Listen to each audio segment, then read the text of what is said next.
I'm going to call this regular meeting of the Rockridge School Board to order. Binder labeled public copy of board materials containing board meeting materials is available for review at the table in the beginning of the room. Meeting agendas are also available on our district website at rps.org. Please rise for the Pledge of Allegiance.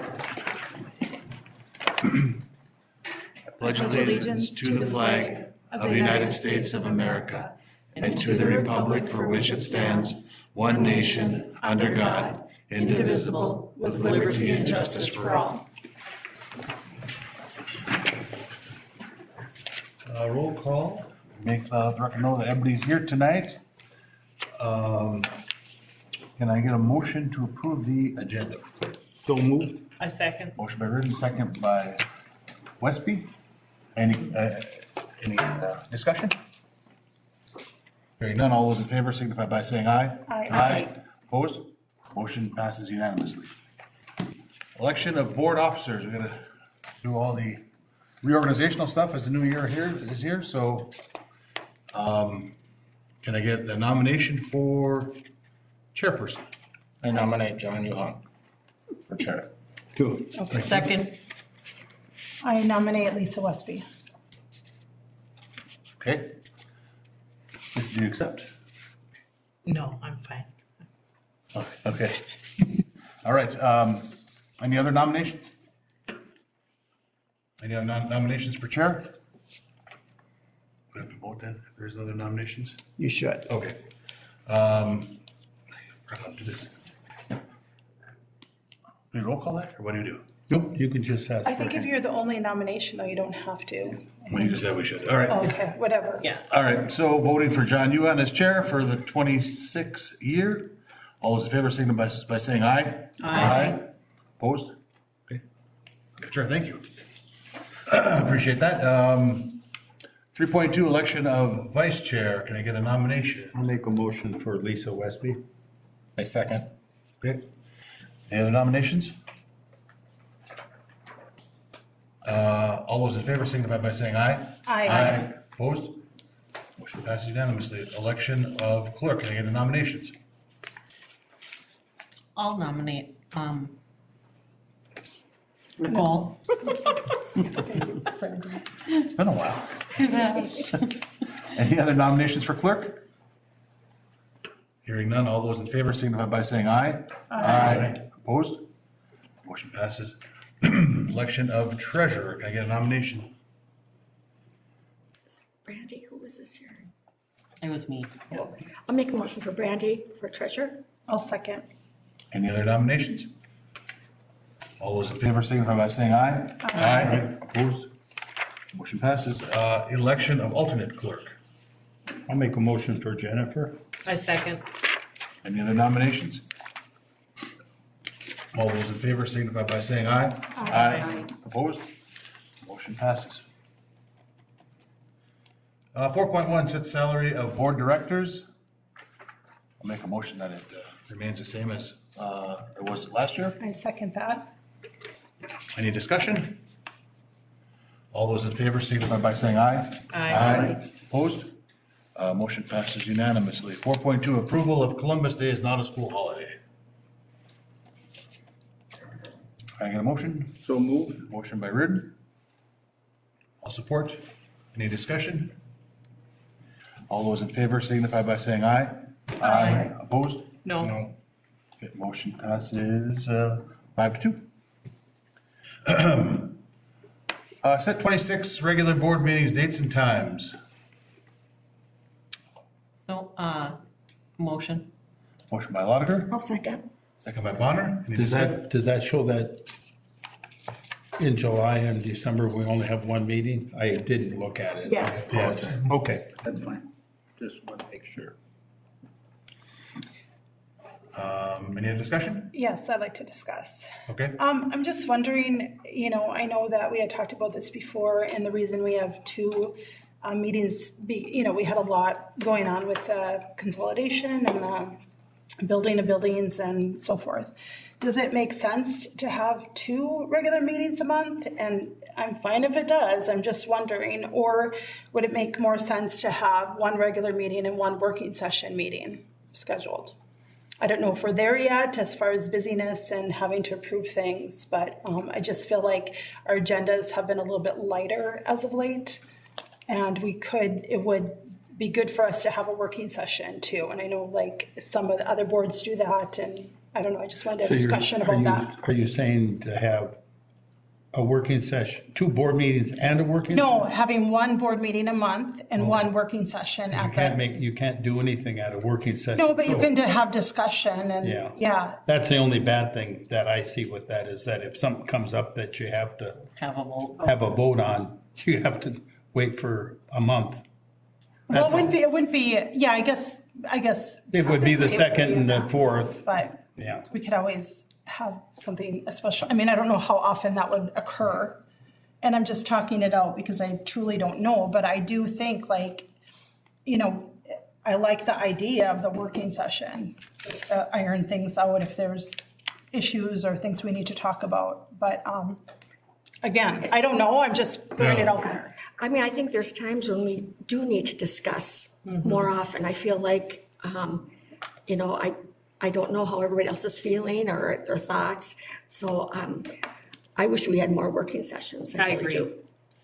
I think more working sessions would be good, but I do think that it's important to, I think having the two regular board meetings a month is beneficial for the same reason that Tim had mentioned, if there's something that needs a vote.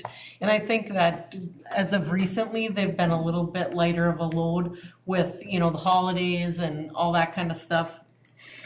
I think that if we have a working session, it works out to have them at 5 o'clock right before the board meeting, and I personally don't would mind. like to continue doing that. Yeah, I just feel like I think it's good for us to do it more, especially. I agree. With budget and like we really should be probably talking about it once a month. and, Yeah. That kind of thing. I'm all for having working sessions before meetings like that too. I think it gives us an opportunity to discuss more and just to I mean, even get to more information to make decisions. consistently have a working session Yeah. or once a month have a working session before a meeting, if you want to be consistent with it. Yeah, I think, know. personally, I think that would be fine, having a once a month working session before like the first meeting of the month or something. Because I do feel like sometimes we need to be updated on different things and, yeah. Yeah, I would go for that. Okay. And any more discussion? Did you make a motion? I just having discussion. I'll make a motion that we continue to have 2 board meetings a month and try to have more working sessions Yeah. added in there prior to one of the board meetings. Yeah, we're not gonna put it we're gonna put the working session in motion, I think we can have a working session on an as-needed basis. But I'd like to have. I'll just simplify Yeah. to 2 board meetings a month. Okay. Except, And I think it's unanimous that everybody's thinking more work sessions, so. Okay. All right. Any other discussion? second, I think we had a second, didn't we? Brad? You already did, but then he made another motion, so I don't know. Oh, if I'm you're sorry. rescind that motion or. no, I didn't know there was a motion on the table. I'm sorry. I think it was yours originally. It was yours. It was for the 2 board meetings a month, and I second. Oh, okay. But then she had okay. Yeah, It is So I a think we're good. Monday. It is a Monday. yeah. It's Monday. We've been gone for a while. We've been gone for a while. And I didn't get any brain cells for Christmas. Next year, ask for them from Santa, so. Yeah. All those in favor signify by saying aye. Aye. Opposed? Motion passed unanimously. Approval of the ISD 2909 mileage rate at the IRS standard of 72.5 cents per mile beginning January 1st, 2026. I'll second. Motion by Culver Dahl, or was it Brandy? It was both of it. We both never finished our Nicole motion. can take it. No. I move. Motion by Culver Dahl, second by Westby. Any discussion? Hearing none, all those in favor signify by saying aye. Aye. Opposed? Motion passed unanimously. Designate the school depositories, Friends and Bank and Trust, MSDLAF, Minnesota Trust PMA, Miners National Bank, and First National Bank of Gilbert. Can I get a motion? I make a motion. Motion by Westby, Support. second by Bonner. Any discussion? Hearing none, all those in favor signify by saying aye. Aye. Motion passes 6-0 and 1 abstention. I abstained. Authorize the hiring of school attorney as an as-needed basis. Consider recommendations of Colosimo, Patchen, and Kearney, Rupp, Anderson, Squires, and Walsberger, PA, Ratswick, Rosewick, and Maloney. So moved. Motion by Gallagher, Support. support by Ridden. Any discussion? There's one thing I do need to make the board know is that we have a new name for the law firm. You see a letter we received. Colosimo, Patchen and Kearney no longer exists. It's now the Cope Law Firm LTD. So if you want to go with them, we just need to, just so you know that. The Cope Law Group. Yep. So we can, 4.6, edit that to, instead of Colosimo, Patchen, and Kearney, we can go Cope Law Group Limited. Yep. Motions are still good? All right, any discussion? All those in favor signify by saying aye. Aye. Opposed? Motion passed unanimously. Consider establishing a newspaper as a legal publication for school business for 2026. I'll make a motion that Slavia Tribune is the official paper. I will second that. Motion by you and second by Colbert Dahl. Any discussion? Yeah, I had asked Andrea to give me the numbers for what we had paid in this past year, 24, 25. And Hometown Focus was almost 40,000 and MDN was 30,000, well, 31,000 basically. So we were using both newspapers for all of our, Your official publication was the Mesabi paper last year. okay, That's typically what this school board has voted on. However, we use both newspapers for a variety of different things. So the quote you saw included a lot of other things. We do the, everybody gets the, Stacy, the editor-in-chief designer of the What's Happening in Rockridge with the Wolverines, that we also print in the Hometown Focus, because that's our way to get to people who aren't in the school system, because a lot of people pick it up. And so we do use both newspapers for a variety of things. Ads, looking for employment, things like that. okay. I was just surprised at the expense. Yeah. Over $80,000. Right, And can we cut that a little bit? yeah. And maybe we talk about that at the budget, Okay, working session. sure. And that you did pass that at your last budget meeting, so we have cut way down on what we're sending to both newspapers as far as what. So that number, the next fiscal year, as we're sitting here right now, that number should drop. Okay. I hope so. I thought that Mesabi Tribune number in the past has been over 100,000. Oh, yeah. Yeah. Oh, wow. So I think that's, I think that number has come down quite a bit. Oh, wow, okay. Any further discussion? Hearing none, all those in favor signify by saying aye. Aye. Opposed? Motion passed unanimously. Consider allowing superintendent and business manager to conduct wire transfers from Miners National Bank of Evelyn to Franzen Bank and Trust general account. I'll move. Motion by Bonner, Support. support by Lotiger. Any discussion? Hearing none, all those in favor signify by saying aye. Aye. Opposed? Motion passed unanimously. Consider allowing the superintendent and business manager to conduct wire transfer funds from the First National Bank Gilbert to Franzen Bank and Trust general account. So moved. Motion by Lotiger, Second. second by Bonner. Any discussion? Hearing none, all those in favor signify by saying aye. Aye. Opposed? Motion passed unanimously. Consider authorizing the business manager and superintendent to make electronic fund transfers. I make a motion. Motion by Westby, Support. support by Reardon. Any discussion? Hearing none, all those in favor signify by saying aye. Aye. Opposed? Motion passes unanimously. Consider authorizing the business manager to use the current signature plate until a new plate is secured if necessary. I make a motion. Motion by Westby, Support. support by Lotiger. Any discussion? All those in favor signify by saying aye. Aye. Opposed? Motion passed unanimously. Consider authorizing the school board members to attend in-state meetings. I'll make a motion. Motion by Reardon, Support. support by Lotiger. Any discussion? Hearing none, all those in favor signify by saying aye. Aye. Opposed? Motion passes unanimously. Consider authorizing the superintendent to approve in-state travel requirements of employees during the school year. Can I get a motion? So moved. Motion by Bonner, Second. second by Westby. Any discussion? Yeah, I'd like to discuss for a second.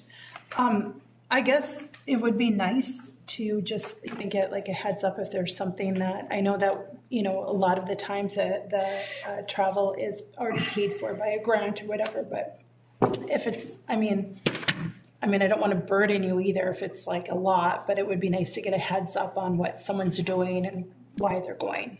Because a lot of times we get questions. Well, this year, it's no burden at all, members of the board, because as part of your budget reductions last spring, you said, let's greatly reduce the amount of travel, and so it almost doesn't happen in state. So but yes, if that does happen, we can certainly list it somewhere and let you know who and why they're going. It's Perfect. very minor right now, I agree. Wonderful. maybe one a month, one every 2 or 3 months, it's really small. Okay, perfect. Okay. Thank you. All those in favor signify by saying aye. Aye. Opposed? Motion passed unanimously. Consider authorizing the superintendent to employ additional instructional, library maintenance, and clerical assistance as shall become necessary. So moved. Motion by Reardon, Support. support by Lotiger. Any discussion?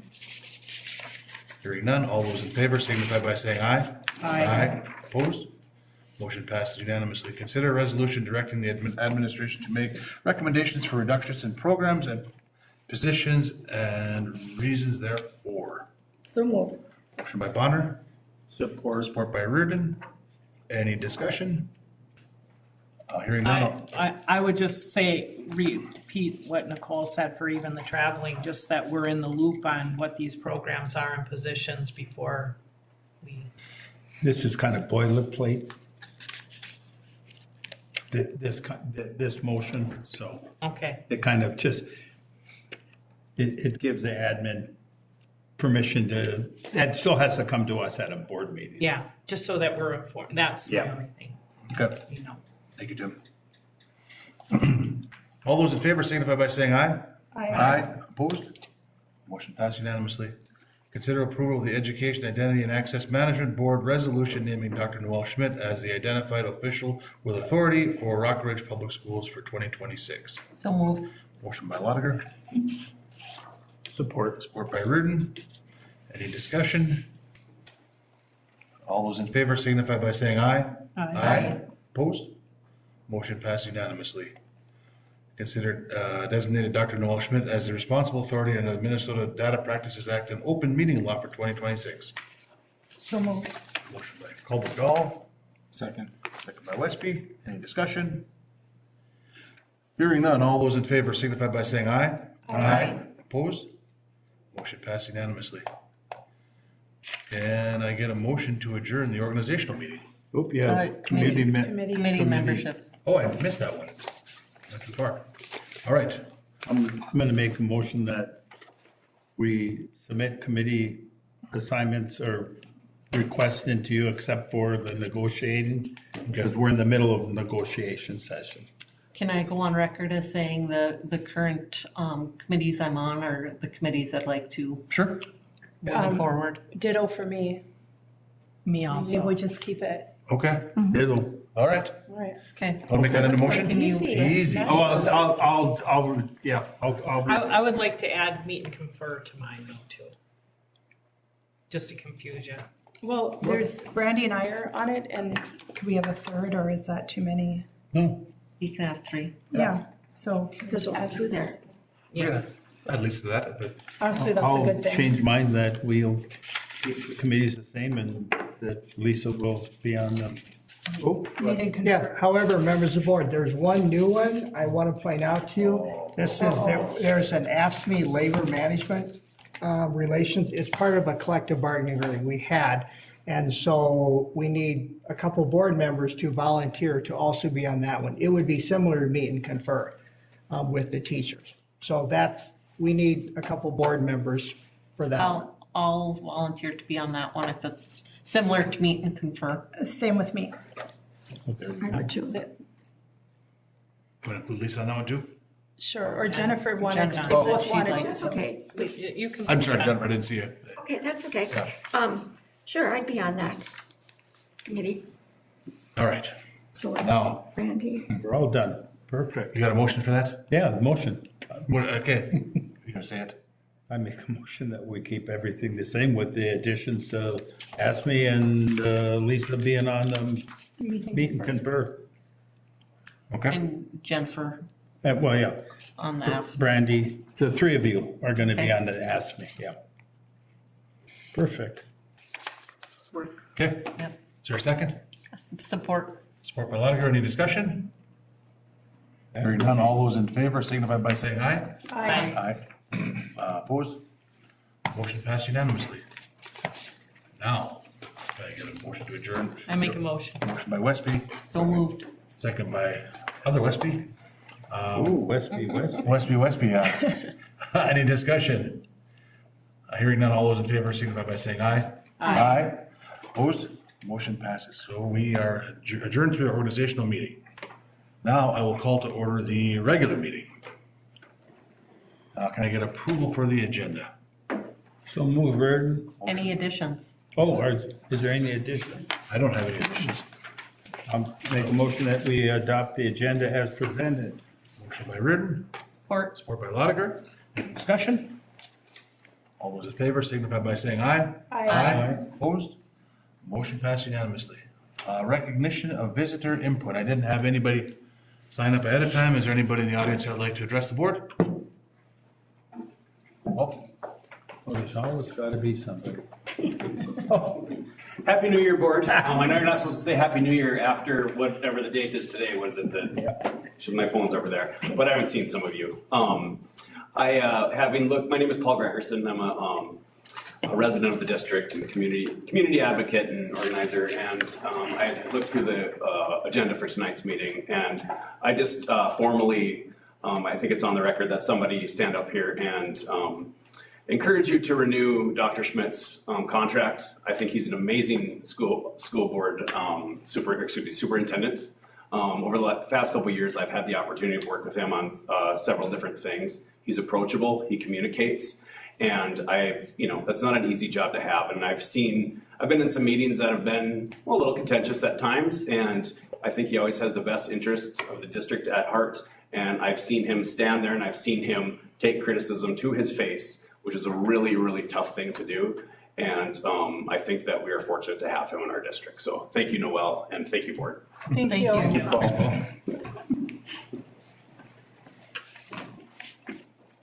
anyone else like to address the board? Okay, moving along. Consider Gilbert School land offer. We got an offer on the vacant land in Gilbert. Was presented to the Buildings and Grounds last Thursday. It was advanced to the school board accepting this offer, so do you think it's a fair offer? full asking price. Yeah, full asking. Oh, it is? Yeah. No, Okay. he's not asking for any closing costs. Our realtors in the audience, if we have any questions for her, Okay. sure she'd love to address, stand up and talk to everybody.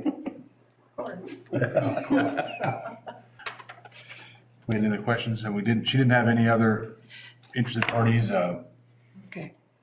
It sounds like a real good offer. He's got a letter to that was included in the offer he's financed. So he's got funding available, or funding ready to go, so. And members of the board, this has been a long road. We haven't, for people who are watching the board meeting now, we have been looking at trying to find someone first for the buildings, then for the land. This has been years in the works. We did not find anybody who wanted to repurpose the building, could not make it financially possible, so the buildings were removed. And then we have been talking to the city, we talked back and forth with various people over the years. And this is as we're sitting here tonight, this is the only offer, bona fide offer you have received with some real dollars and some financial backing for it. And Realtor Jessica's been working hard for you behind the scenes. We do not have another offer for you. I do not know of another group who is willing to actually make an offer that is legally binding and is willing to follow through with it at this moment in time. So the choice is yours as far as what you would like to do. So I'll speak because I was on the committee. It is a full price offer. Everything looks really good, pre-approval, like Dr. Schmidt said. Also, it seems like he's very easygoing as far as, for instance, there's some playground equipment and he's just whatever. He's very easy about everything. So I do feel like it's a really solid offer. He intends also to hopefully develop it to housing, which would be great for us and for the city of Gilbert. So that is such a positive. But in my opinion, it looks really good. Can't get much better than a full price offer. Sure. With no, what's the? Contingencies. Contingencies, that was the reason. The thing that I find exciting about it is that he wants to develop it. The city of Gilbert they just couldn't pull the plug to get the city council to do it. So now you have outside money rather than the city taking on this kind of an obligation. And that's what he wants to do, is develop it for housing. And the only caveat is that I think he wants right of first refusal if we decide to sell in the future the bus garage over there. That would be the only thing, but I don't see a problem with that either. So we will be done paying taxes if we agree to this, taxes on that property then. I don't think We don't pay don't pay taxes. taxes. Tax rate there. No. Okay, But yeah, there's lots of other headache, plus we get money. right. Yeah, we get money And we are cutting the grass and stuff over there and, Right. maintaining it. Yeah, Yeah, And it's, I think like Nicole said, it's great that it's gonna be developed and Right. get some new housing in Gilbert and. it's nice property yeah, property. it's beautiful. in the back there. Right. Yeah. I will make a motion. Motion by Accept. Lediger, Second. second by Westby. Any discussion? Hearing none, all those in favor signify by saying aye. Aye. Opposed? Abstain. Motion passes 6-0 with one abstention. Okay, thank you. That's exciting. You're not gonna talk? I'm just kidding you, I'm just kidding. Thank you for coming. You're welcome to stay for the whole thing too if you want. On property or no? Okay, I didn't think so, but. Audit report presentation.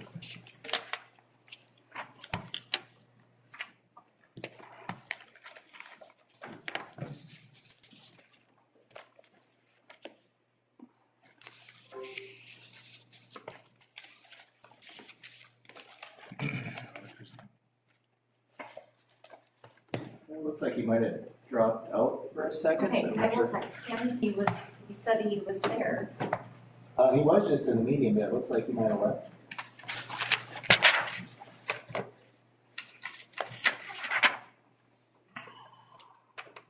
Maybe internet connection issues for him.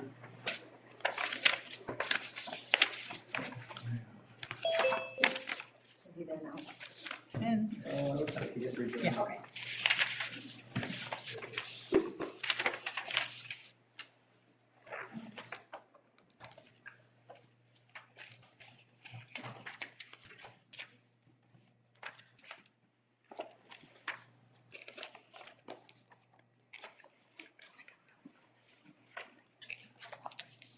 Can you hear us?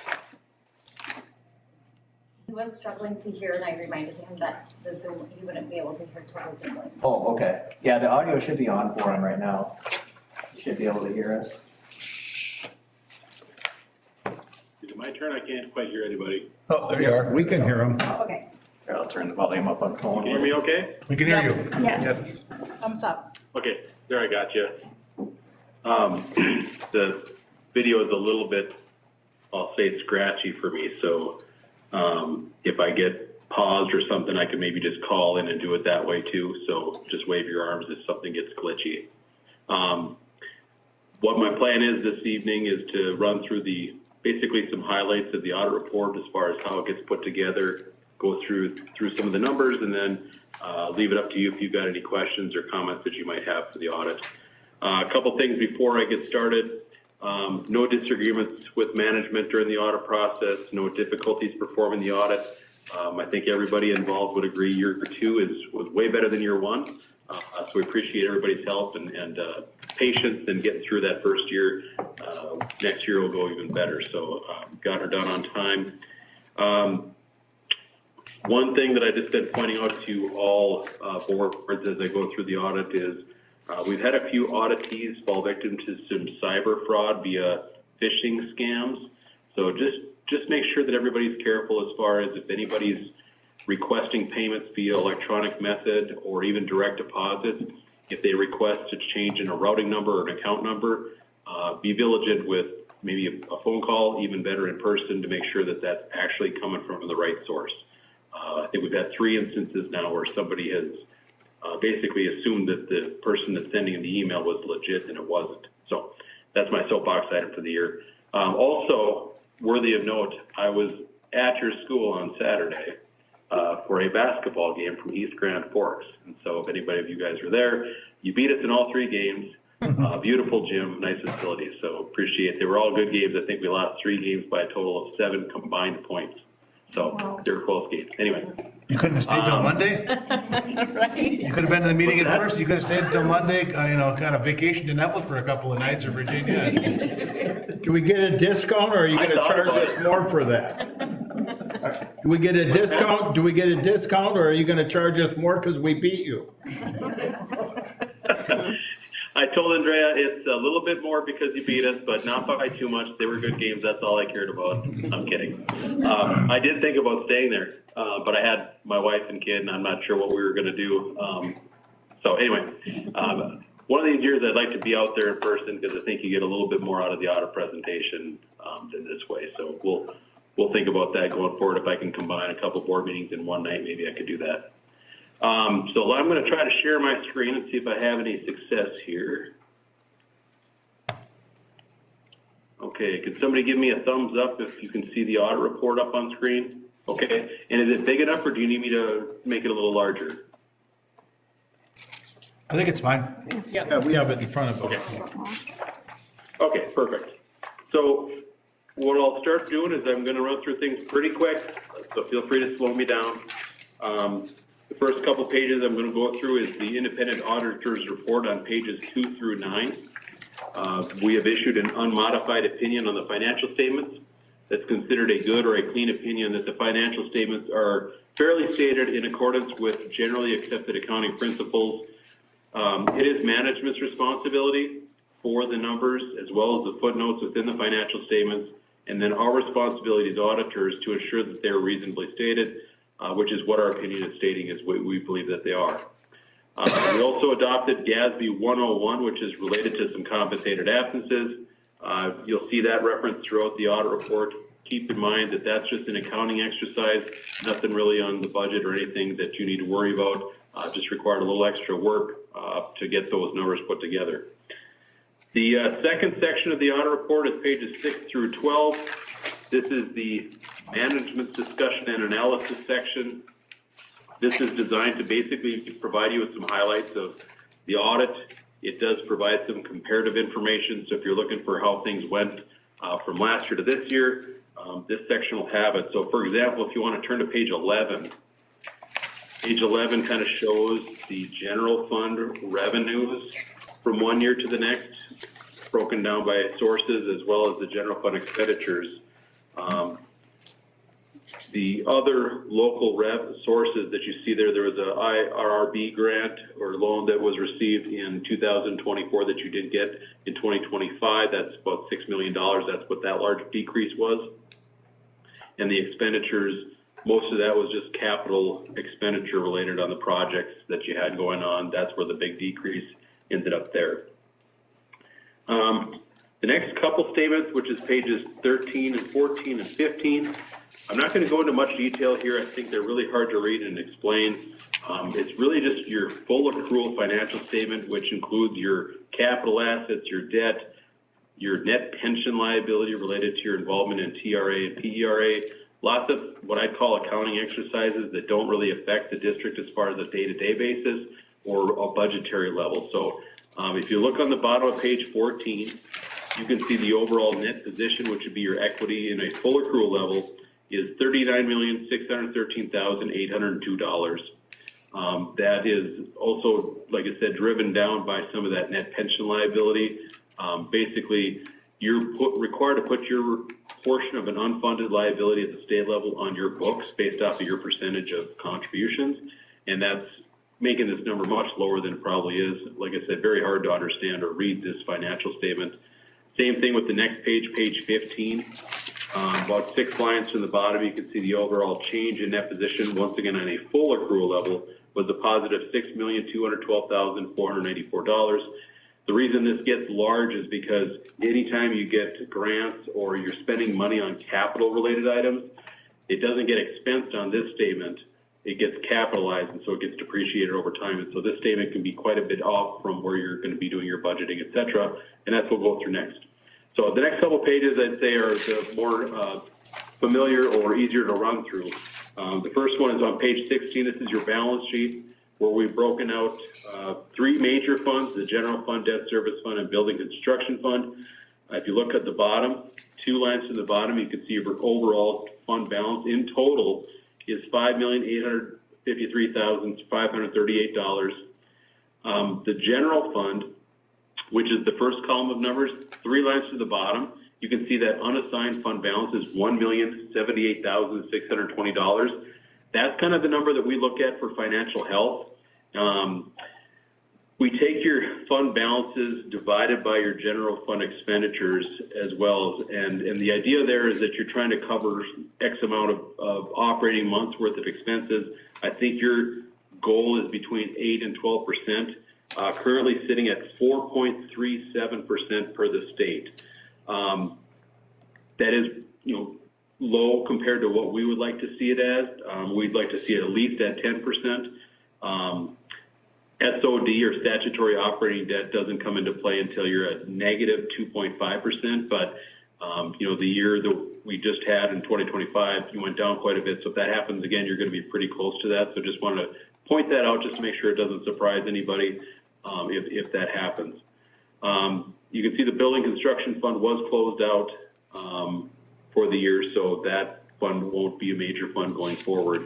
And then about $1.6 million of debt service fund balance. If you want to look then on page 18, you can see about 5 lines to the bottom. The overall change in net or fund balance was a negative $3,145,308 in the general fund. Like I said, that if that were to happen again, your fund balance would be negative going forward. So obviously there's some unique things that are happening. I can see capital outlay about halfway down the page. You get about $5.25 million of capital related expenditures for the project to finish that up. So there are things that make the percentage a little bit different than maybe it will be going forward. Debt service fund was down $96,000. Like I said, the building construction fund was spent down to 0. And then that last column of numbers that you see there that is a positive $32,309. We have that broken out in the back of the financial statements related to your food service, community service fund, and then a post-employment debt service fund. Next couple pages is you have 2 fiduciary funds, one for scholarships where you have about $175,000 of restricted fund balance that can only be used for scholarships, and then your OPEB trust fund, which you have about $12.5 million to pay for future OPEB benefits for your staff. Then we get into the footnotes of the financial statements, pages 22 through 47. Not going to go through much detail here. I guess I'll bring you to one page that a lot of districts like to look at. It's page 43. Page 43 breaks out your long-term debt. And so, as you can see there, the only additions were a couple leases, some finance purchases for equipment, no new debt issuances like bonds or anything like that. The regular payments were being made. That's where you see the retired column. And then you can kind of see where some of these bonds mature at the bottom there. You had one mature in 2025, so you won't have to pay on that anymore. The next one will be due in 2036, so a while left to pay on those bonds. Then we get into the budget to actual, which is on page 48. This is your budget to actual schedule for your general fund. As you can see the top there, the revenues, the column that you see all the way on the right is the difference between your actual versus the budget. You're about $3.2 million more revenues than was anticipated upon your budget. And then about halfway down the page, you can see the expenditures were about $6.2 million more than budget. Most of that was in capital outlay related activities related to the projects, et cetera. So overall, if you look on the bottom right, you can see the overall difference between where you're anticipated and actual came out negative $2,186,655. Pages 54 and 55 shows details, like I mentioned before, for your food service, community service, and post-employment debt service funds. All three of those funds have positive fund balances, so no red flags or issues there. Another page that I'd like to run through is on page 56. This is really another summary of the different codes or restrictions of revenues and expenditures that you receive on a current year. And so what we're looking for here on the balance at the end of the year on the right is anything maybe in a negative standpoint. Nothing at this point. You have a little bit in the community service fund, but overall, all the other deficits were covered. Keep in mind that if you look at your school readiness in this community service fund, that is running a deficit. And there was a transfer made from the general fund to cover that. So just keep that in mind, that it might be something that you budget yearly to do a transfer, because a lot of school readiness programs don't make money or break even. So that's just something to kind of point out, that otherwise, if you let it go negative, it just kind of goes negative until sometimes it gets too hard to make your transfers from the general fund. So then the next few pages, there's really the compliance section of the report. So page 57 is Minnesota Legal Compliance Letter, and the state of Minnesota provides us with a guide where we go through and basically check yes or no. We had one issue where we have a finding over unclaimed checks, and so you're required after a certain period of time, if you have unclaimed checks, to either reissue those checks or send them to the state as unclaimed property. And so there's a handful of checks that just hadn't been done yet. So that was something we talked to staff about doing going forward. Then we get into the government auditing standards report. What this report is designed to do is provide a high-level overview of your internal control structure at the district. We have three findings, which are repeat findings. The first two, virtually all districts have. It's related to separation of duties within the business office. Most districts have small staff. And then the auditors preparing the financial statements, which is also very common. We believe that those get mitigated through review of the financial statements after we draft them up, as well as board approval of bills and those kind of things. So we do think that those risks are mitigated. The third one is just related to account reconciliations, just making sure that they're all done timely and before the audit process starts. And so those were better for sure than they were in the prior year, and a lot of that just happened to be change in auditors and how we do things versus your prior auditors. So those got cleaned up a little bit, but there were still a few accounts that we've worked through a little bit with staff. And then lastly, the uniform guidance report is on pages 60 through 62. This is known as a single audit. So once you receive and spend over $750,000 of federal dollars, you're required to have this special single audit. And we ended up testing two different programs where we've issued unmodified or clean opinions on them. And that is related to the food service program as well as the special education program. So we tested those two. We did have one finding on the food service program. One of the requests for reimbursement, some numbers got kind of moved into the wrong sites.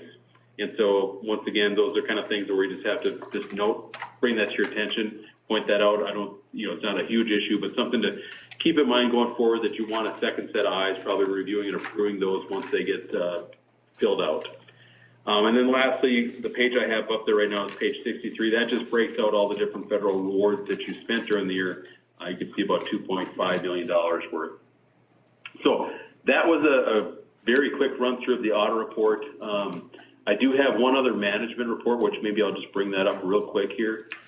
We have 2 comments in there just to run through, and then I can bring it back to something else. So the management report is basically just as we come across things that we feel like are worthy of bringing to your attention, maybe they're best practices, not findings or anything like that. The first one we talked about already is the fund balance, where it's sitting around 3%. 4.37 is the percent that the state calculates, so we calculate usually a little bit more conservative number. And then the last one that you see there, that employee wage statement, just making sure that those get completed on a yearly basis according to the state. So those are just 2 comments. Like I said, more best practices than anything major I want to bring to your attention. So I'll be happy to answer any questions anybody might have or circle back to anything. Or I know it's a lot of information. Anybody have any questions? Oh, get out pretty easy, I think, maybe. No questions? I don't have. Okay, thank you for all the information. Did a great job. Okay, thanks. Have a good evening. Thank you. Thank you.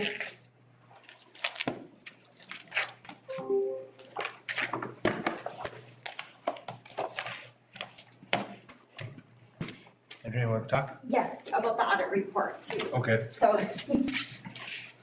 And members of the board, reason why Andrew's kind of just a couple explain in a little bit more detail some of the things you just heard the auditor say. It might be helpful. Yep. So this was the second year of our audit with Brady Marks. It was held all virtually, so it's something again for us to get used to, but it went well, like he said.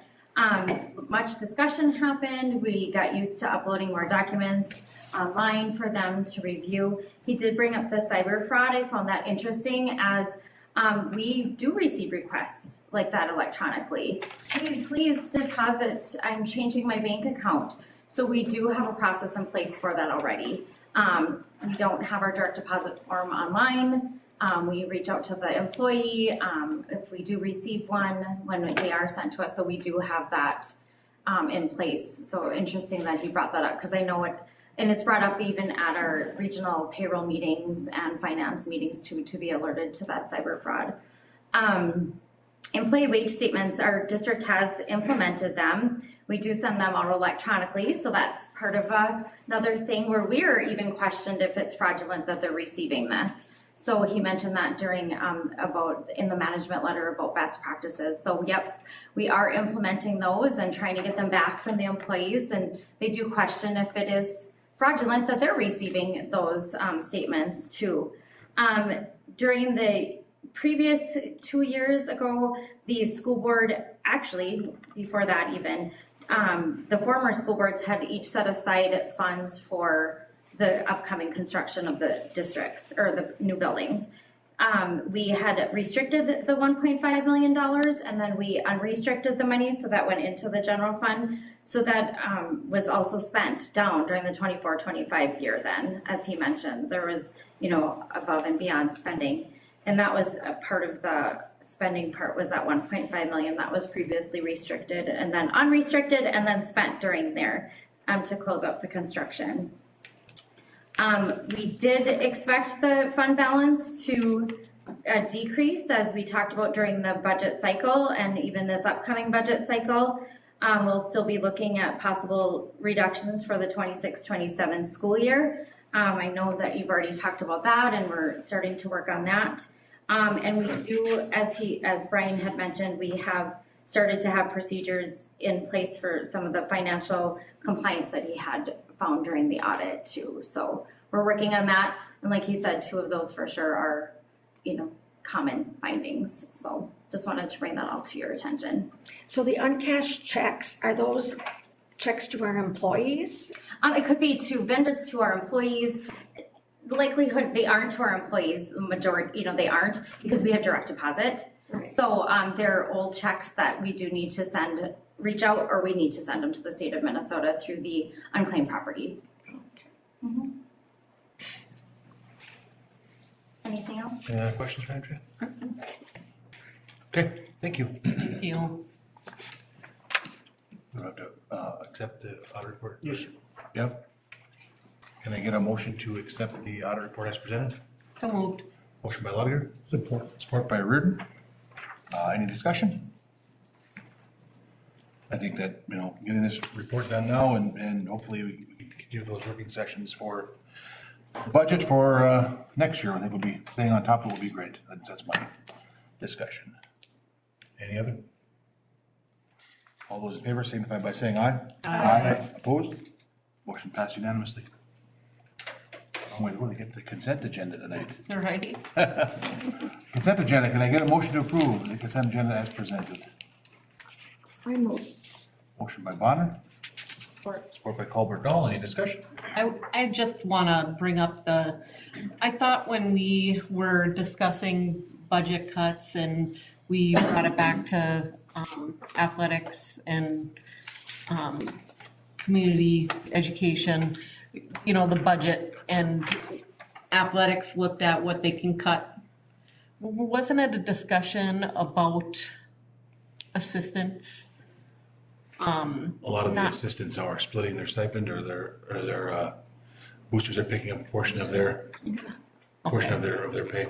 Okay, because I saw some in there and I just had questions about that because I know I've asked in the past about assistants. Yes, members of the board, that was a discussion by the board, and the board did agree. You did want to have the activities athletics go down. I believe it was 120,000. They came with a proposal, you accepted it, and what happened is the various booster clubs decided they would step up so that you didn't have to reduce some of the coaches and some of the games that kids were playing at. Okay, thank you. We've had, I don't know if it's probably one of the biggest questions that I've ever had to answer is, how come you have so many coaches? I thought you guys reduced them. That's because the booster clubs have stepped up, so. Yeah, or other coaches are splitting. Or other coaches splitting their whatever. Split their stipend. Yeah. Thank discussion? you. Thank you for clarification. I have a question about the overnight athletic trips. I'm wondering, and maybe this would be in part of the budget discussion, but I see there's one particular group that is has twice as many overnighters. And I'm just wondering if that's something that we should put a cap on or look into. I would imagine an overnight is pretty expensive for buses, travel. I think that would be a good idea for budget discussion too. I don't want to pick out anyone, but yeah, I think maybe we should talk about that anyway. Yeah, a lot of those are paid for by boosters. And that I have no idea, it's hard to. Same. Members of the board, I can tell you a little bit of what you're talking, because I know what you're talking, is it the dance line Yeah. that you're talking about? Part of the problem we have is there are no dance line teams here. Yeah. There's literally, we have the only one in the area. So what happens is that they have to go further away to find competition, and that is causing them to go a little bit further away. We have always supported them through the years, and they are getting better. I mean, if you talk to someone who the first year when we started the dance line to now, holy cow, they are really good and they're getting better. So I know it looks odd, it's unusual, but that's why this is happening a little bit more. But if the board would like, we can certainly talk to them to see if they could reduce that number. Well, thank you for explaining. That makes sense. We certainly do want to support our dance line for sure. Yeah. The other thing is, a lot of this is out of our hands when you get into athletics because of your conference and are you double A or single A? And if there's not a lot of schools up here, so. Okay, makes sense. Any other questions on the consent agenda? Hearing none, all those in favor signify by saying aye. Aye. Opposed? Motion passes unanimously. Reports, 12.1, school to work and fundraising update with Mr. Willie Speltz.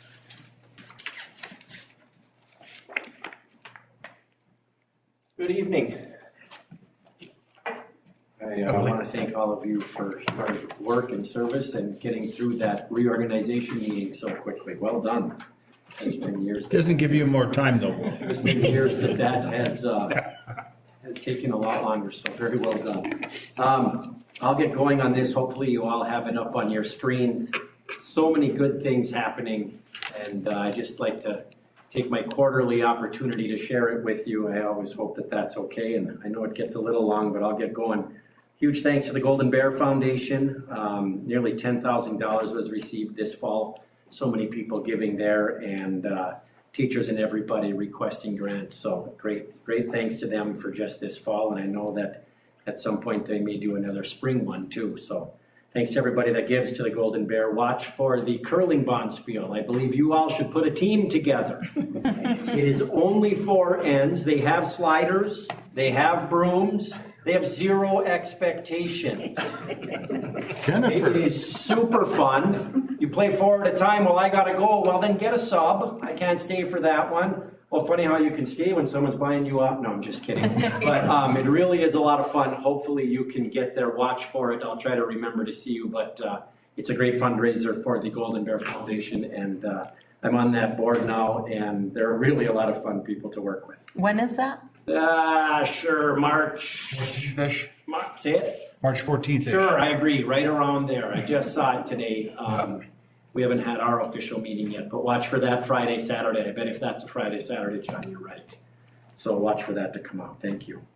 Our students went down to St. John's University. A lot of things you'll hear on here tonight is our kids going places and seeing things. That is a huge goal of mine, a huge goal of our district as we do the academy model. And we're lucky to have all kinds of funding sources like the Golden Bear and the Virginia Community Foundation and John Engelking's Impact Money and Shannon Mulliver's Perkins Grants and IRRR funding for transportation. We're lucky because none of that ends up hitting us. Okay, it's very important that you know that. We have the county grant that I'm running right now. Also, we have all kinds of sources for funding. So when you hear funding and substitute teachers, so this stuff isn't costing us any money. So heads up on that, it's a good thing. Kids went down to an engineering competition. Huge thanks to Mr. Strasser for bringing those kids. They made catapults and were shooting things, and they were made stick houses to see what that could hold the most weight. You can see the link there, check it out for more info, but that's great exposure for our kids, especially in the world of engineering. We don't have 5,000 courses in engineering. We have 5,000 courses in a whole bunch of things, but not necessarily engineering. So I like that we're going out to get even more exposure to engineering. And thanks to the teachers and all the teachers that sign up for this stuff. I was at a meeting this morning and I said the same thing. Thanks to all those teachers who are willing to go on a field trip, who are willing to bring these kids, who are willing to collect permission slips, who are willing to miss class for a day, And I'm fortunate enough that oftentimes I get to go with them because they appreciate the help and the number of kids. So way to go, teachers. This goes all the way back to the fall, the tour of manufacturing. We had over 60 students sign up with Fury, Eichholz, Mr. Johnson and myself and all of us on 4 separate buses. We went to GPM, manufacturing businesses, GPM down in Duluth, Hydro Solutions of Duluth, Exodus Global of Superior. We were all over the place thanks to the True North Stars Consortium, Shannon Mulliver and Jane Shade, and the AMFA group for all of their work on that and their financial support. The curling championships, like I said, I haven't been here in a while. This goes back to there. We get great compliments about all of our kids from the 2nd graders up to the 12th graders, whoever was there. Boy, do you guys have great kids. Thanks for bringing the kids. Hey, Willie, that was great. Thanks for doing that. So I appreciate Phil Drobnik working with me and then all the teachers signing up to do that to get our kids there. Justin Lyles, who you often see on WDIO, came to speak to our 9th graders again. We appreciate him coming. Well done by Allison Glade to reach out and for that request. So thanks to Justin for coming. Our impact grants, good job by our teachers. That's through John Engelking and the Northeast Service Co-op. Good job by our teachers to apply and receiving those grants. And speaking of our CTE teachers, that's what that grant goes towards. Remember, that's career and technical education, oftentimes formerly known as SHOPS classes. Okay, so whenever you hear that CTE. Have you seen the Bog Walk or heard of the Bog Walk? If you haven't, give me a call next time you're here. Bring some boots. We'll go look at it. Great work by Mr. Eichholz, these welding kits. Did you see the ice houses? Hopefully you're on LinkedIn with me. Did you see those ice houses the foster kids made? Wow. Incredible, and we got great publicity on all of that stuff. My Rockridge ambassadors, I call them mine because that goes with our Wednesday career exploration. We bring in professionals every Wednesday. And when I was out at Alexandria, she talked about Claire Noel, introduced me to Claire out at Alexandria. I saw their ambassador program, what a great deal, so we started doing it here. And so a huge thanks to Emma Lintola, Samantha Bardovich, 2 seniors, and junior Haley Seppala, as they go above and beyond in welcoming our Wednesday speakers. We have added a monitor outside of the Bezic Career Center telling the students and everybody who's coming that week. So I gave those guys even more duties of making a slide and getting some pictures and having to reach out and talk to these professionals prior to coming. All those things that we're working on so our kids can transfer these right to college, right to real life, how to talk to adults, how to reach out to people. And so we like that. So during the week of November 10th through 14, we had 4, 5, 6, 7 speakers, and those girls were busy as heck. So I really appreciate them and the job that they have done. We got a nice $43,000+ check from the St. Louis County Protective Factors Grant. Cassandra Haney helped us receive that, and I'm working that grant with all of our teachers and Raymond Jobe at the county, so thank you. Congrats to Mary Rantola, our health sciences teacher and our CNA teacher, for her recent MDE program approval. Might have talked about this before. She now qualifies for different monies through the Perkins grants and everything like that, so way to go, Mary. And she also had brought her kids over to a tour of Orthopedics Associates and is sending kids over anytime that they want to. I will meet them and let them in and get them lined up at Orthopedics Associates. And it was such a large group that she was sending 2 or 3 at a time. And then she also brought her medical career students up to the Essentia Hospital in Virginia, which was a huge success. Way to go, Mary. And thank you to Essentia for that. Foster Eichholz, August Galloway, and myself took 50+ students to Minnesota North Hibbing Campus Career Tech Day. That was a great experience for our kids in the CTE skills area. Rockridge received a check from the Virginia Community Foundation, the Education Fund. We solicited for grants, we got those, and we've already started purchasing everything with that. So thank you to everybody from the Virginia Community Foundation and specifically the Virginia Education Fund. We also received a check from the Community Foundation for the Wolverine Fund, and Josh works with that money. So again, thank you to everybody that gives to the Wolverine Fund and to the Virginia Community Foundation for doing that for us. Roosevelt High School class of 57 donated their remaining funds, and I'll talk about this maybe I will in a minute. That was very nice of them. A very nice phone call with Sharon Mackey, who kindly donated their funds as their meetings they were done having their meetings, and they just said, we'd like to give all of our extra money back to the school. So thank you to the Roosevelt class of 57 and Sharon Mackey and all involved. And to follow up on that, I believe we have created that positive culture of giving opportunities within the Rockridge School District. That's something that I started working on a long time ago when I was in the fundraising position primarily. And now I get people calling me all the time, hey Willie, how can we give? Hey Willie, do you guys need money for this? Hey Willie, could the school use these? Because you guys did a nice job of allowing me to do that. So I appreciate that, and I think it's something that will always be going, and we should keep doing it for obvious reasons. This one was from someone who wanted to use Rockridge in their life legacy plan. We have a client who would like to leave a gift to the school. However, they want it directed to the music department only. Can you tell me the best way to designate this in their estate plan document? Something like Rockridge Public Schools, Virginia, Minnesota, to be used for the benefit of the music department. I had an attorney reach out to me and ask, I said, yes, absolutely, we would do that and be able to honor that. So we like that, and that's always available. Anybody out there can contact me if they ever have more interest or need more information on that. Our DECA students recently had their role play, something that Mr. Hammer leads, and we needed volunteers from the community. And how great is this? 15 people for 10 spots in like 2 hours, maybe 90 minutes.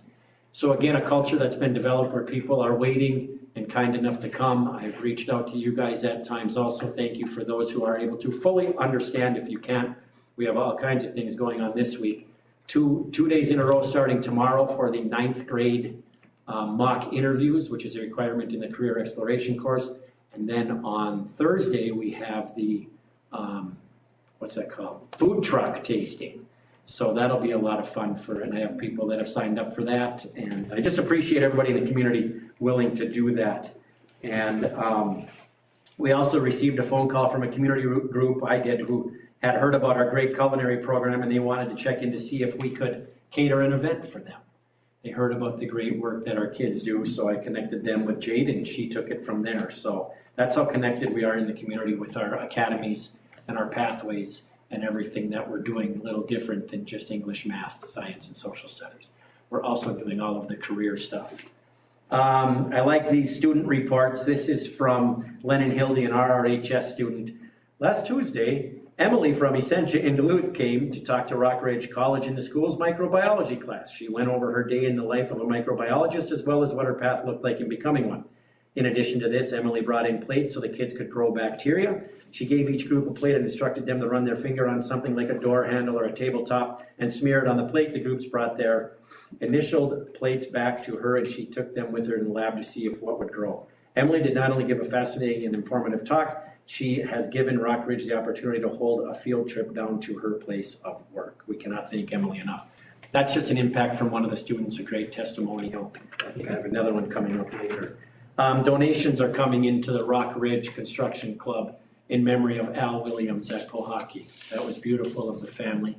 We have a great partnership with them to begin with, but Al, being a Virginia high school grad, wanted to make sure, as did the family, that they could give memorials in his name, and we were able to bring the family through and show them everything. Many of them had been there, but we were able to chat with Mary and the kids and everybody involved. So thanks to Mary Williams in memory of her husband Al and everybody else involved, Brendan and everybody involved there. It's a tough one. They were great friends with my parents growing up, so we really thank them.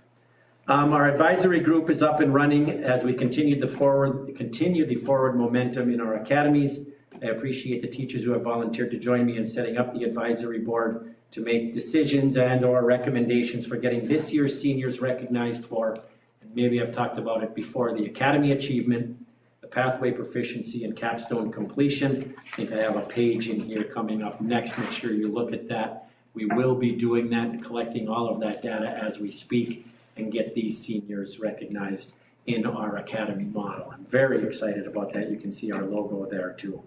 Another student share, my job shadow was great. I went to their organization in Chisholm where we had some good conversations about schooling and what he does at work or what others in a similar field do. He showed me some blueprints too and told me some of the steps and which type of engineer does that. And that's from Harvey kid in 9th grade, so I appreciate those feedbacks. Our kids in 9th grade all have to do some type of a job shadow, and he was willing to share his info. So those are working well.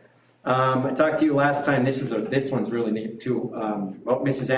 Andrews' class, who shared a great letter after going to St. Paul. You gotta hear this, so hang in there with me. They went to a food show at Cisco down in St. Paul, and then following that, they went to an Asian grocery store in St. Paul called Dragon Star.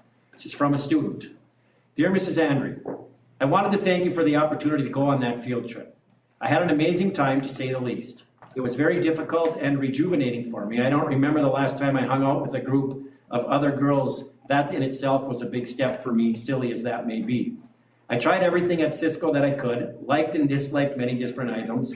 It was fun seeing and interacting with the many sorts of people. The enthusiasm of the dishes or ingredients was refreshing. The Asian markets were incredibly eye-opening. I want to focus on that. Thank you for taking us to those. Never have I felt more out of place in my life. I didn't know what 90% of the items were, couldn't even read a chunk of the labels, didn't look like the other people there, and overall was utterly amazed. Not only from being one of 6 white people there, but also from the shock of not knowing anything at all. It opened my eyes to everything again. How there's literally a whole world of ingredients and dishes I need to learn about and create and see. This trip reminded me of what I truly yearn for. Knowledge of the people around me, the cultures, the feelings, the beliefs, everything. What better way to learn than the delicate art of culinary? I really doubted my passion of food for a while. Now everything seems so rushed and boring. Things seem so unimportant here sometimes when it comes to cuisine. You can really gauge a place based on its attention to how they decide to fuel themselves. Taste, convenience, love, ritual, something else. The world revolves around the fuel of the body. So, Mrs. Andre, thank you so much for this opportunity. Thank you for reopening my eyes to the infinite world of culinary. It's But also amazing. life, how great is that? It's amazing. Just from a kid unsolicited, she just shared that with Jade. Absolutely incredible. We held that Golden Bear State Hockey Championships event. That went really well at the HIP back on the 20th. Thanks to Matt Niskanen for his help. He was helping bring out the rugs and the high school players who were arming people down the thing. I just kind of threw it together, as I told you from before. It was the 75th anniversary of the 51 state champion. John Mayasich said, why don't we do them all? And like I said, when John Mayasich says something, that's what we do. And so that's what we did. And boy, that was a fun day. It was, I was there too. Thanks, that was. It was a great people time. had fun, and that was a lot of fun. So big thank you to Figure Taco for helping me out, putting that event on. A big thanks to Jess and Sheila Richter from Iron Range Apparel for their donation to help pay for the event. And finally, a huge thank you to Margie Koivunen and Bobby Pizzelli for their incredible financial support. They paid for 90% of that because we wouldn't and won't use school funds for that, all right? And they held a thing, an event after, and people had a ton of fun, and they said, Willie, we'll pick up those boards that we had made and the pucks that we had made, so. Wish the huge weather thank you. would have cooperated. Pardon? I wish the weather would have cooperated a little. It was a cold, miserable freeze. Yeah. There's a lot of people there though. There was, And- yeah. And those poster boards were excellent. That was cool. Loved them. And, gave those to Bobby and Margie for their donations. Said, you guys Yeah. put these up in here forever now. Yeah. That was great. So that didn't cost the school anything, and I believe it earned them a lot of kudos. So I'm really happy about how that went. Recently went on a great field trip with Mr. Strasser and his students to Cirrus, and some went to the big new Essentia in Duluth. The students were impressed with both places and learned a lot about careers and got to see the physical spaces of both companies. A great experience, and I appreciate being able to go into collaboration with Mr. Strasser. Great job by him. And the next page is just an insert. That should explain everything. You now know everything about the academies, pathways, and capstones. So if someone says, what does that mean? Please refer to this page and then send them to me if you still need some help, okay? This is 99% of everything. All right, in case there's something I've missed, but I tried to throw that together, and we look forward to getting those kids recognized this year at graduation. Same thing, following pages has the real names and all of the courses. All these things need updating. And then my last one, thanks for listening so much, everybody. I only get here quarterly, like I said, so it's always a little bit longer, but it means the world to me, everything I'm doing, so I hope you know that. Save the date. We're going to have another 75th anniversary celebration. Saturday, February 14th, 2026, Rockridge High School celebrates the 75th anniversary of the 1951 state basketball championship won by the Gilbert Buccaneers. If you are a player, cheerleader, coach, or a family representative of any of these folks, please join us in the Washke Family Activity Center for a celebration to take place in the U.S. Steel Gymnasium at Rockridge High School at approximately 2 o'clock. For a pregame ceremony recognizing the anniversary of this amazing championship. Please contact me, Gilbert folks, anybody who has Willie, what are you guys doing? What should I do? Please give me a call anytime, 218-290-1237, or send me an email, and I'll help you. Stacy, thanks for working with me and making that flyer. We'll get that out to I've contacted the mayors and the libraries and Bill Addy and all the other rest of the Gilbert people that I know. So that's going to be a ton of fun, very similar. It'll be very similar to the Evelyn event. And we'll make sure that we get that celebration recognized and celebrated. Any questions? Any former players around from that team? John, at this time, I believe from Mr. Bob Fintz, they have all passed. Oh, okay. Yep. Now, maybe there's a cheerleader, maybe there's someone, but the folks in the picture have all passed, as have the managers. Okay. And obviously the coaches. My father-in-law But was Stacy on. and I had one very near to Well, Stacy's yeah. immediate neighbor was one of the last, maybe a year, Stacy, am I close? Yeah, so hopefully any spouse or any kids or any cousins or brothers or sisters or everybody will come and we'll get them so they can come hear the starting lineup one more time. The name of every player read, just like we did at the Hill. Great. That is great. Any questions? Any other questions for Willie? Thank you, Willie, for giving us these updates. I appreciate it. Appreciate your patience. And now I would like to introduce, John, you may be calling it next because it's an official item, but it's important. I've been able to work with Paul Gregerson, who is working with Maria Pottersay, so I've introduced Paul and Maria as you get ready to call them up. You guys are gonna love this event, so stay close. These guys did this, I'm just lucky enough, because they reached out and said, Willie, can you play a tiny part in this? And I said, absolutely. So, Okay. thanks, Ken. Thank you. Thank you, Willie. Hello, most Hi. of you know me, but I'll reintroduce myself. My name is Maria Pottersay. I'm the Director of Indigenous Education here at Rockridge. And along with me is Meredith Truecurl, our President of our APAC, and Paul. So back in November, I don't know if any of you caught the Minnesota Wild game, but if you did, there were two gentlemen who broadcasted that in Ojibwe. And when I was here the last time, I had talked to you about the fact that I got this big language grant and what we could do with it. So Paul had approached myself and Jenny Marquardt, and he said, hey, ladies, he's like, let's put our heads together. Maria, I know that you have some grant money, and let's reach out to the two gentlemen who broadcasted that game and see if they would like to come up here. So the three of us all collaboratively emailed the MIN group who were in contact with the two gentlemen, and we actually didn't think we would hear anything back from them, and we did. So we went running with it. And we had very little time, crunch time, so Meredith helped us. We've all been collaborating together, and what has come of this is that the two gentlemen who broadcasted that game are coming up to the range, and they are going to do the girls' hockey game on January 20th and the boys' varsity game on January 30th. This is a huge, huge honor for them to come here to our community, and this is big for the Indigenous community. And I will let Meredith speak on that behalf. Hello, everybody. Thank you for having me today. This is my first time ever presenting myself in front of the school board. I just want to say my appreciation and gratitude for you all allowing this and participating in this. I know that it is a big step and a big leap to allow Indigenous language like this into such a huge integration into school and even society.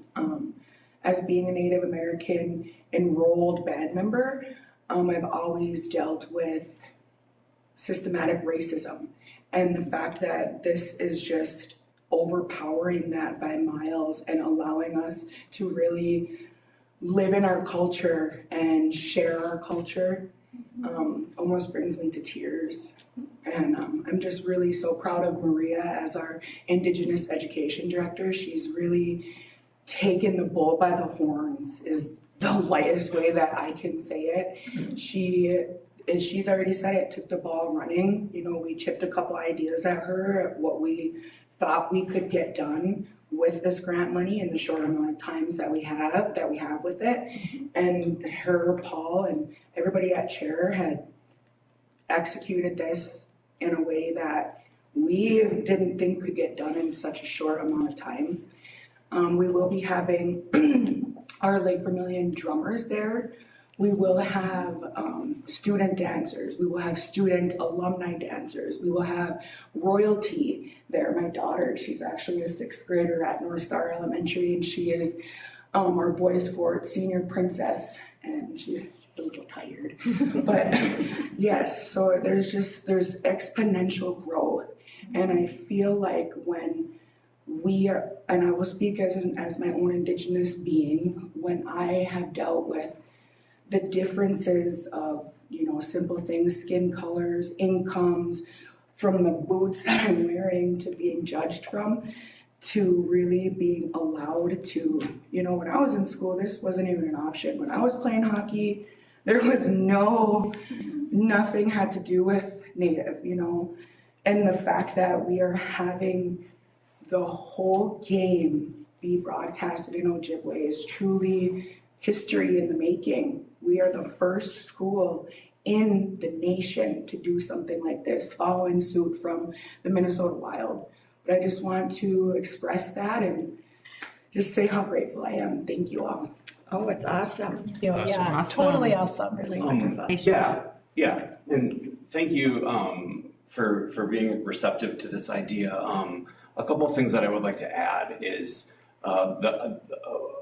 first is that there's an Ojibwe story that there were 4 spirits circling the earth, and one of them was a troublemaker. Well, after circling the earth and circling the earth and circling the earth, that troublemaker got a little too close and he crashed. And he created this big hole in the ground. And season after season, year after year, that hole in the ground filled up with water. And eventually, one day, it was now a lake, and that spirit had transformed into a new creature who crawled out of that water, and he was a Wolverine. He's still known as a troublemaker. He's still known as being a little feisty. And all the other people and the other creatures looked at him and wondered where he came from. But I think it's also a little bit symbolic of how our players can be on the ice. I think that's a really cool analogy about this whole project. If you look at the Big Dipper in the sky, the handle of the Big Dipper in Ojibwe culture is called the fisher tail. And so that's why they call it the shooting star Wolverine or creature. I had mentioned before that this is an opportunity not just for our district, but to have wide reach. We strategically chose the games that we did because next week when the girls play, they play against Cloquet Esco Carleton, which is Fond du Lac. When the boys play in 2 or 3 weeks, it's the biggest game of the year. They play Rapids, another huge community of Ojibwe people. So it's our hope that this does have wide reach. We just want to thank all the community partners who are allowing to make this possible. Arrowhead Transit, Iron Range Plumbing and Heating, Northridge Community Credit Union. Brian and Jim at Iron Trail Motors have been really, really helpful. My Iron Trail Motors Event Center at the ITMEC have been really helpful. MCTV, the games will be streamed online and then played on television. A huge thanks to the Rockridge technology staff and the student media team for helping us with this. And then KBFT, the Boys Fort radio station, the games will be broadcast on the radio station. We talked about the reach that these games are going to have.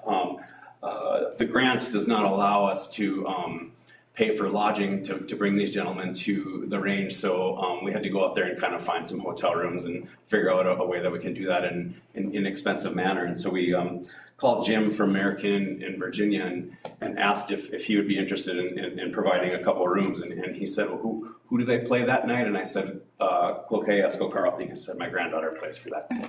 So he's excited to invite his family up and see Pohacky Lumber, Revive Virginia, Virginia Human Rights Commission, the History Center up at Boys Fort, chair, and then the Rockridge girls and boys hockey teams. We are sending a letter out tomorrow to the Minnesota Wild to thank them for starting this program, and we're going to invite them up. We think this is really good timing for them to do so because the Rockridge boys, in between the 20th and the 30th of these 2 games that we're talking about, our Rockridge boys are playing at Hockey Day Minnesota down in Hastings. So this is a good opportunity for the Minnesota Wild to keep telling this story. Like these guys said, this is the first time that we know of that this has happened anywhere in the country, and we believe that it's something that's going to continue throughout the state and the country. So it's something that we can be proud of. And, you know, there's storytelling is so important, right? And there's traditional storytelling, and then there's contemporary storytelling that's, I don't know how you say it. It's a little maybe facetious or something. But for those of you who don't know, there's a character in the Minnesota Wild family. His name is Nordy. He's kind of a nondescript, we don't really know what he is, creature with a good haircut. He According to the Minnesota Wild lore, and if you go on the website of the Minnesota Wild and you click on Nordy's page, they found Nordy when he was first identified and first became part of the Minnesota Wild family.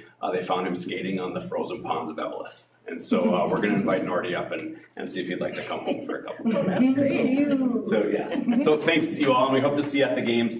We'll continue to pass these flyers out, and you'll see everything on Facebook. We're really going to start, and social media and stuff. We're really going to start pushing it tomorrow. So Thanks. Very good. Perfect. Thank you. Thank you. Thank you. Sorry, one more thing. Thank you to Willie Speltz for fast tracking a few things and helping us put pieces together. Yeah. Thank Willie.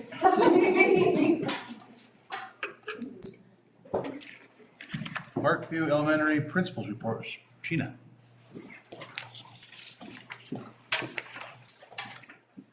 Good evening, board members. Coming from Parkview, we've started 2026 off with a big bang here.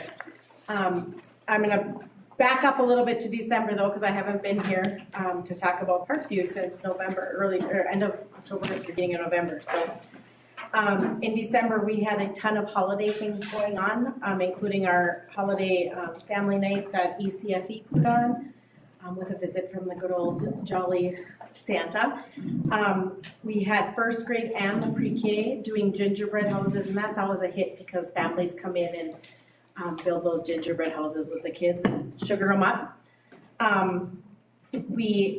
Miss Spots, our music teacher at the Parkview, put on a wonderful concert for all of our elementary students and families were able to attend. We do split it up so that we do it by grade level because parking at the Parkview is not exactly easy when it comes to filling it with everybody that has family coming. But we did split it up. I will tell you though that was one of those terrible weather days. So it was not fun to deal with all the ice and the snow that day when we had our concerts. But we had a visit from the Grinch. We had second grade that went and visited and did some projects and things with sang for the Edgewood residents. And then we had a couple like culture building staff potlucks, and our lunch lady Dawn also provided a little meal at the end of our before break for our staff. That was really nice. So coming into January, we are in the midst of our FastBridge testing. That's our benchmark testing that happens 3 times a year. So this is our January testing. We'll get to compare our scores from September to January, which I'm really excited to see. I know the scores that I have seen so far with students that have completed it, we're seeing some really nice gains. So I'm excited to see those. At Parkview, they are doing a coin drive at the end of January to raise some monies to purchase our t-shirts that we use for our game day and for our field trips, so that each student in the class has matching shirts, so they're easily identifiable if we're looking for someone. We have our paraprofessional support staff appreciation coming up at the end of the week, and I know we have some fun things planned for them at the end of the month, excuse me, not the week. And then before I come back, we will be starting our I Love to Read month. So we have a couple of our wonderful teachers in charge of that, and they have it all set and planned for the kids and some fun activities for that. So Great. What happened, what's coming up, and we're on our way. Any questions? No question for Sheena? You gonna sleep on the roof? Am I gonna sleep on the roof? They haven't told me what my challenge is yet. They haven't told me. I know what I have to do at North Star, but now I got 2 schools, so I'm kind of getting hit doubly with challenges here. Double whammy. Yeah, so, no, I don't know what it is, but I'll wait. Good luck. Thanks. Thanks, Sheena. Moving right along, 12.4, Superintendent Report, Dr. Schmidt. Thank you, Director Yuhan. Tonight, I'm going to go over, I'll try not to go, it's the race between Willie and I tonight to see who goes the longest. So Willie always wins. So I'm gonna try and shorten this up, but what you have in front of you, what I'm gonna go over is, we just had 18 information dialogue and listening sessions. We had 6 in Virginia, 6 in Gilbert, we had 6 in Evelyn. And some of the meetings were at 9 in the morning, some were at noon, some were at 5 in the afternoon. So there were 6 possible days. Anybody could have come to any meeting at any time. Then there were 3 different times during the day that they could have gone. And we intended to we wanted to have a lot of meetings because I wanted to be able to talk to people one-on-one, one-on-two. And so did not want to have a room of 30 or 20 or something. So what you have in front of you, these are the comments that people gave me, and so I'm giving you what the folks said about all sorts. And then I clustered them together. It was a wide open question that they're asking. Any advice you want to give to the school board? What do you want the school board to know? Is there anything you want them to know? And the group who showed up at these meetings, and I know you hear a lot of things on social media, et cetera, and people always have an opportunity to come here and let you know their opinion. These were folks who you don't see at school board meetings. These are folks who normally are not on social media. These are folks, because the important thing here is you want to know, what are people saying? You know what the people who have opinions are telling you directly. What are the ones who are a little quieter, the ones who are behind the scenes, what are they saying? So that was the whole purpose of this. So I'm not going to read all of them, but I just want to maybe go over some of these so the folks who are listening can also hear what other people were saying about different topics in regards to Rock Ridge. And a lot of this was comparative. Here's what the school board said in 2019-20. Here's what's happening now. What do you think? So here's what they said. The first big category, this was probably the category people talked the most about, were the building. And that's not surprising because that was a major part of the 2019 public vote. Every time you see something here, one person said this.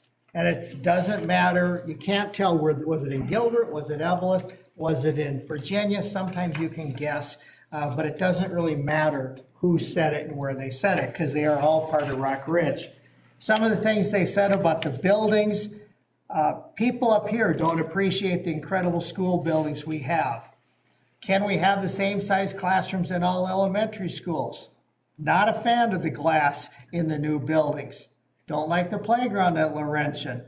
I like all the glass in the schools. Kids should be able to look outside. Don't like the kids using the bathrooms. Girls and boys need different bathrooms. Should there be a stop sign to stop the Laurentian traffic in the morning? That one came up a lot, the high school and the Laurentian traffic. Should have built the high school at the admin location. By the way, I did not edit or delete comments. So if you were listening and you were at one of these meetings, what you told me is in here. Other comments were need to prevent traffic being gummed up by Laurentian and the high school. We have safe buildings. Why aren't kids playing on the hill in North Star? Seems every time I drive by, nobody's on the hill. Are the kids using the Ninja Gym in the North Star? Thrilled about the district able to sell the Gilbert School property and have someone do something about it. I like what happened. The schools are gorgeous. I would like to see houses on the Gilbert School property. That will increase the tax base. People need to be reminded the board did get more money for demolition. People should know about inflation increases during construction. Why isn't the city of Evelyn doing anything with the land they bought from the school? The buildings were not really built on budget. Extra money was added. Gilbert should still have an elementary school, but I'm happy with the results. Feel bad for the construction folks who bid at the time COVID hit and they had to absorb some extra inflation costs. Then there was another grouping of comments that was on staff, saying what they wanted you to know about the staff. Here they are. Don't like that there's no counselors in the elementary schools. Bring them back. Need one principal at each elementary. Teachers are great. Why do some people bash teachers on Facebook but never come to these meetings and get out behind their computer screen? I'm hearing that teachers don't want special ed kids in their classes, but I don't know if this is true. I really like your teachers. I like North Star staff. I have kids in the elementary school, everything going well. I'm a fan of Rock Ridge. All things are going really well. Laurentian teachers are terrific. Grandson getting a great experience. appreciate the steps staff have taken to improve student safety. Teachers are awesome. Really like the SRO. Great for students to see officers in the building. High school's going really well this year. Admin is very visible and talks to kids. I'm very happy with the Parkview teachers. Then there was another thematic cluster that was on activities. Some of these were sporting, some of them were non-sporting. There were a little bit fewer of these, but here's what they said. How are coaches selected? Want head coaches to have say in decisions as to who's hired. Coaches should have contact with younger kids and boards and associations. We need an outdoor bubble. The weather is not good for outdoor sports and activities. I like the activities and community ed split of positions and duties. I see lots of connections between school and community. This is good, way better than it used to be.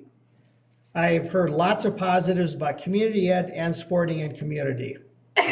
Having one community ed person, athletic person was a good idea. Next area had to do with curriculum, anything they were saying about what's going on curricular-wise in the schools. Here they are. We need options for high school kids opposite of semester 1 and semester 2 classes. More options in addition to culinary 1 and culinary 2. More options, more electives for junior high kids. Doing a high school career academy was smart. Expansion of offerings. We want the Cadillac version of education. We're settling for the Volkswagen Bug. Can high school talk sooner to Marquette parents about classes available and registration? I like the collaborations the school district is doing, like the Career Academy with businesses. Then there's only 3 more areas. The next area was budget. Now, I didn't ask them about these categories. This is what they told, and I just put these together so it made sense. So here's what they said. How do we get more revenue? Should the school board consider asking the public? I don't know myself. What would it cost to maintain the Cadillac plan? Keep class sizes low. Have means to staff. Ask the public for more money, but help public understand why and what teachers make and cost now and in the future. Don't do what Hibbing did and ask for more money without telling the public why you need it. What will teaching staff look like in 15 years? Community will pay, but need information and transparency. IMEC didn't help being taxed in Virginia. I appreciate it when the district thinks long and hard about budget cuts. I don't like cuts, but understand why they need to be done. Then there was another area where they specifically mentioned you, the school board.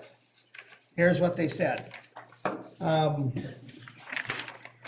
I want all school board members to talk during a school board meeting, not just 1 or 2. I like your open video recording of school board meetings. Other schools don't do this. What are they hiding? It's clear you're not hiding anything because anyone can watch. Keep our meetings open like you do. I don't like people complaining to the school board about things they know nothing about. I'm very happy with what the school board is doing. I'm happy with the school board. How do you stand listening to these few negative people who think they are smarter than everyone else? I'm very happy the 2019 and 20 vote happened. And then the last category that showed up was just one comment about, I like the 4-day week. So this is the summary of what the folks who attended the information dialogue and listening sessions, what they said. One of my biggest walkaways from it, and then you can think and you can say whatever you would like, but they're not mad at you. They're not upset with you. Folks, and I know you hear something on social media things, but they had 18 opportunities to show up. They weren't there.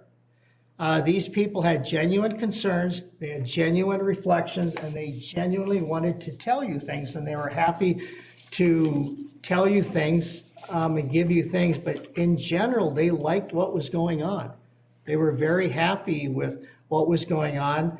They had some areas for improvement that you might recognize yeah, we've heard this. We think this might, but it's kind of reaffirming that there are some areas for us to take a look at. And the whole purpose of this was just find out what people are saying and what they're really saying. And at a future school board meeting, could be a work study session, then I think we maybe need to have discussion about, okay, what's next? Do we need to know something else? What else do we do with this? So that is what the public said to you. Thanks. Thank you. Thanks for all your time. It was a lot of time. Thank you. But it was actually fun because I like talking to people one-on-one, one-on-two. You just learn a lot more. And then you can have long, extended conversations. They were lightly attended, or they got better as they went on, or how? You had meetings where nobody showed up. Then you had meetings where there'd be one person, then there might be two people. But if people are really upset with you, now I'm generalizing. What happens, then they go to the meetings. If they're happy with generally with what things are going, then they tend not to go to these meetings. Now, that may or may not be true in any one specific case, but the fact that they were lightly attended, using those words, that actually is a good sign with what the general public are saying. Now, I think we need to do more, and look for more additional data for you to look at so you can make decisions coming up as far as which direction and what you want to do. I'm glad it was mostly, positive, and it's good to hear different feedback and what people are thinking, so I think it's a great thing. That school board section. I like the school board section, yeah. My mom was there. But yeah, it's really nice to hear positive feedback, because typically we do hear mostly, negative, which is natural. People reach out when they're upset about something, but there was, some concerns and valid concerns, and these are all things that I'm sure take seriously and look at. And I'll quit talking so someone else can. I'm trying to figure out who the one or two are, so I'll be quiet. Okay. Any other questions, Dr. Schmidt? Okay, moving along. Thank you for that. Thank you. 12.5 Treasurer's Report. Can I get a motion? Motion. Motion by Jody Westby. Support. Support by Ridden. Any discussion? Hearing none. All those in favor signify by saying aye. Aye. Opposed? Motion passed unanimously. Admin items 13.1, discussion of renewing superintendent's contract. So this is the final year, a few months of the current contract. I guess this is just to put out there. Would you like to discuss an extension? I guess, Director, you and members of the board, I would say, let's talk, if you're willing. And I would suggest a logical place to start would be probably with the negotiation committee. That's typically how it's handled. And then it would go back to the full school board. But as a starting point, that's what I would suggest. But I would say, yeah, let's talk. Okay. I was wondering, could we have can you have a closed session that we could talk about the contract or what our expectations are? No, we cannot. We cannot do that. The only closed session we can have is when we do the Evaluation. And you can, but not about this, you have to have a. negotiation. You have to have a committee meeting, or in the full school board, that has to be public. Could we have a closed session then on our evaluation? Just to discuss? Well, typically an evaluation is kind of a little bit of a process with, a variety of questions. Everybody is supposed to fill out that evaluation and then turn it into the board chair. So it's a little more than just like, a conversation. There's more involved in it because he has to have goals as well. And know what he needs to work on. If there's things that we feel he needs to work on, he needs to be notified of those things too. So, going to the MSBA conference this week, there's oftentimes a workshop on superintendent evaluations. So, that might be something that you wanna. I know that we've given him goals so we could have look some at- discussion, look, like in a working discussion session. like that. The other thing is, maybe they have a different, because I know that in the past, we've continually used the same evaluation. Maybe they'll have something new this year. There's so much that MSBA does and puts out. Hopefully, maybe one of us can go, if they have a breakout session, I didn't look at all of them on that, and maybe come back with a new tool. Yeah, I'd just like to have more discussion and updates amongst the whole board, at a working session or whatever regarding the process and things being discussed. I'm thinking, could we have it at the next board meeting, have a working session and talk about that? Like the process and what we want to do collectively? I guess we can't collectively, that's not. You do have, just so you know, you do have a working session we're gonna set up for 5 o'clock to continue the budget conversations at the next board meeting. Yep. But you can do whatever you would like. I think that we should talk about the superintendent's contract too. Right in with the budget. Yeah. That's fine. Yeah, I'd be good with that. Okay. But then we could still have a closed session. Only after we evaluate. Okay, so are we going to do the evaluation? I think that's something Well, that we that's need to something have a that'll happen at the discussion working session. at the working session. Okay. Have you ever had an evaluation done by the staff? Yes. You have? Okay, is that something that we should do every renewal or every time there's a contract? No one would have to answer. You do that yearly or? I'm generalizing again, typically whatever the evaluation is, the superintendent and the school board usually agree on whatever that tool is. You did do, with the school board, an evaluation of me, was it last spring? We talked about goals. Yep. You You did that, and then you also had one where but yes, that's typically what happens, so I would recommend, you've already talked about it, having some go to the MSBA workshop. I'm pretty sure there will be a session on superintendent eval and attend and see what they say. Okay. Yeah, I That's do what think I'm we're kind of suggesting. behind the 8 ball a little bit because, I'm fairly new at this and I know this corner is too, you've never been through it before. And what I've been told, and maybe I'm wrong on that maybe we should have started a lot earlier, like even There is in. definitely a process. Yeah, It's and lengthy. going forward, we should do that, definitely, so.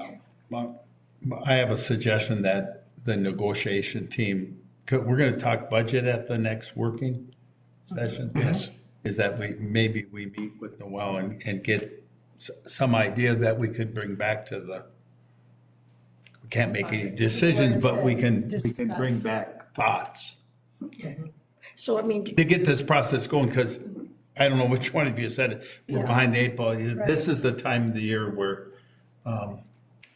you're getting within 6 months of ending of contracts and trying to find superintendents nowadays is extremely difficult. What did you say? There was how many districts you think looking? Is there 60 or something was the number?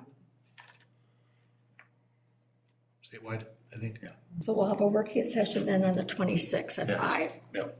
Okay. Okay. Perfect time to discuss, sure. Any other questions on that topic? We'll be in contact, the negotiation team will be in contact, we'll get together and let's talk, as you say. Sound good? Okay. Consider easement, missed one there. Consider approval of agreement for use of city tennis facilities for the city of Virginia and Independent School District 2909, effective 2026 through 2029. So moved. Motion by Colbert Dahl, Second. second by Bonner. Any discussion? There were just some modest increases in the rental rates. I think it was just nothing too crazy. I think it was all a good contract, a good offer. And then the one thing point out, it's a modest increase, and then they're donating almost as much money in the tennis balls Correct. to help out our program. So it's Yeah. a win-win for both of us. And we do win because everybody wants to come up here in the spring because we have indoor tennis. And we'll get a lot of home games, home meets. Which saves on bus travel. For sure. Right. All those in favor signify by saying aye. Aye. Opposed? Motion passed unanimously. Consider approval of easement request. I need this explained to me, I guess. I